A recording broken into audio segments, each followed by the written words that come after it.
Welcome to Surya mathematics classes. हम लोग क्षेत्रमिति पढ़ रहे थे।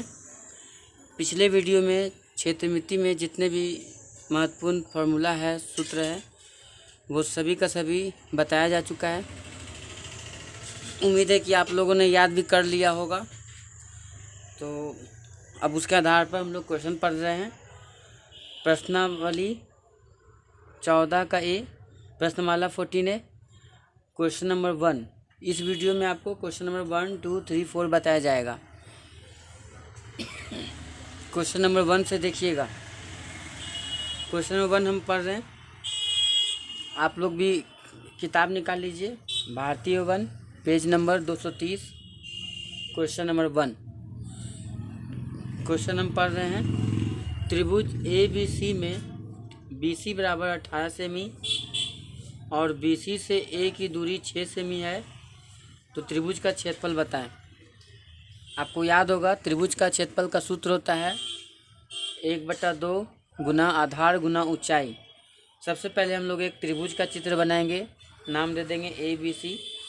क्वेश्चन में लिखा हुआ है BC बराबर 18 सेमी, तो BC 18 सेंटीमीटर लिख कर नोट कर देंगे इसमें।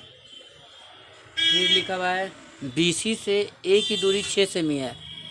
BC से A की दूरी 6 सेमी है, इसका मतलब हुआ A से BC पर एक लंब डाल देंगे और उसको A से दूरी कहेंगे। यहाँ पर सिंबल बना दीजिए समकोण का, तो ये BC से A का दूरी हो जाएगा, यानी AD। इसका कुछ नाम दे देंगे, D नाम दे देंगे, तो इसका मतलब AD हो जाएगा 6 सेंटीमीटर। तो इस तरह से BC आधार हुआ और AD ऊंचाई हुआ। तो क्वेश्चन है त्रिभुज का क्षेत्रफल बताएं। तो पहले आप लिखिए कि यहाँ त्रिभुज ABC में BC बराबर 18 सेमी, AD बराबर 6 सेमी। प्रश्न से त्रिभुज ABC का क्षेत्रफल बराबर होता है 1/2 गुने आधार गुने ऊंचाई। 1/2 गुने आधार की जगह पर BC लिखेंगे, ऊंचाई की जगह पर AD लिखेंगे और फिर सबका मान भर देंगे। 1/2 गुने BC का मान 18 सेमी और AD का मान 6 सेमी। 2 से 18 कटेगा 9 बार में, दोनों गुना करेंगे।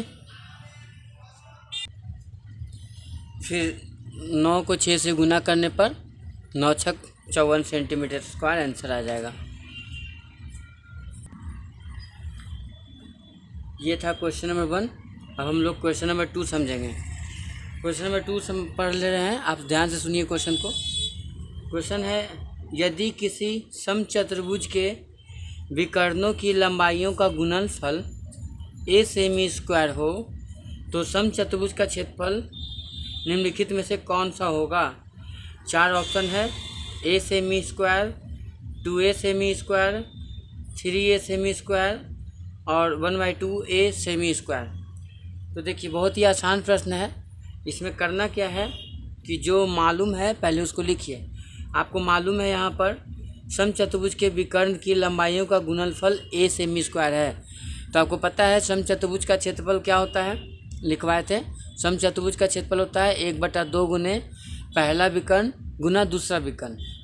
तो हम ऐसा करते हैं कि जो दोनों विकर्ण है उसको D1 और D2 मान लेते हैं। माना कि समचतुर्भुज का विकर्ण क्रमशः D1 और D2 है।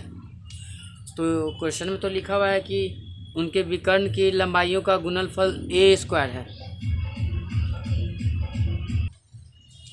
विकर्णों के गुणनफल को हम लोग D1 गुने D2 अगर लिखना चाहेंगे तो विकर्णों का गुणनफल A दिया हुआ है, तो लिखा जा सकता है D1 गुना D2 बराबर A सेमी स्क्वायर। ये इसका मान हो गया। अब हम लोग निकालेंगे समचतुर्भुज का क्षेत्रफल। तो समचतुर्भुज का क्षेत्रफल होता है 1/2 गुने पहला विकर्ण गुना दूसरा विकर्ण। तो पहला दूसरा गुना जो लिखने वाले थे उससे अच्छा है कि 1/2 गुने D1 गुना D2 भी लिखा जा सकता है शॉर्ट में। इसका मतलब वही हुआ 1/2 गुना पहला विकर्ण गुना दूसरा विकर्ण। अब उसके बाद मान भरेंगे। 1/2 गुना D1 गुना D2 का मान कितना दिया हुआ था, A दिया हुआ था, तो हम लोग यहाँ पर A सेमी स्क्वायर भरेंगे। तो ये जो हमने मान भरा है ये आप नीचे भी लिख सकते थे, लेकिन हम बगल में लिख दिए हैं, मेरे पे स्पेस नहीं था इसलिए। तो इस तरह से इसका आंसर हो जाएगा समचतुर्भुज का क्षेत्रफल 1/2 गुने A square, A semi square. ये था क्वेश्चन नंबर 2। अब बढ़ते हैं क्वेश्चन नंबर 3 की ओर। क्वेश्चन नंबर 3 हम पढ़ रहे हैं, ध्यान से सुनिए। एक समलंब चतुर्भुज की समांतर भुजाएं x सेमी और y सेमी है तथा उनके बीच की दूरी p सेमी है। क्या क्या मालूम है? समांतर भुजा x सेमी और y सेमी ये मालूम है और उनके बीच का दूरी मालूम है p सेमी। तो समलंब चतुर्भुज का क्षेत्रफल निम्नलिखित में कौन सा होगा? 4 ऑप्शन है, तो ऑप्शन छोड़िए, हम लोग बनाने आते हैं। इसमें सबसे पहले लिखेंगे, एक चित्र बनाएंगे समलंब चतुर्भुज का चित्र। समलंब चतुर्भुज का जो चित्र होता है उसमें आपको मालूम है कि वैसा चतुर्भुज जिसका एक जोड़ी भुजा समांतर हो उसे समलंब चतुर्भुज कहते हैं। तो इस ABCD में AB और CD आपस में समानांतर है और AD और BC आपस में समानांतर नहीं है। तो जिसमें एक जोड़ी भुजा समानांतर हो उसको समलंब बोलते हैं। तो इस तरह से ABCD एक समलंब चतुर्भुज है। इसमें आपको मालूम है कि समानांतर भुजा x सेमी y सेमी है, तो किसी एक को x लिख देंगे, किसी एक को y लिख देंगे और उनके बीच की दूरी p सेमी है। तो बीच की दूरी मतलब AB और CD के बीच की दूरी। तो AB और CD के बीच की दूरी जानने के लिए एक लाइन खींच देंगे D से E तक। ये इसका लंब भी कहलाएगा, ऊंचाई कहलाएगा, लंब बना देते हैं। तो ये जो है D, ये AB और CD के बीच की दूरी को शो कर रहा है जिसका लंबाई है p सेमी। दिया हुआ था दोनों समानांतर रेखाओं के बीच की दूरी p सेमी है।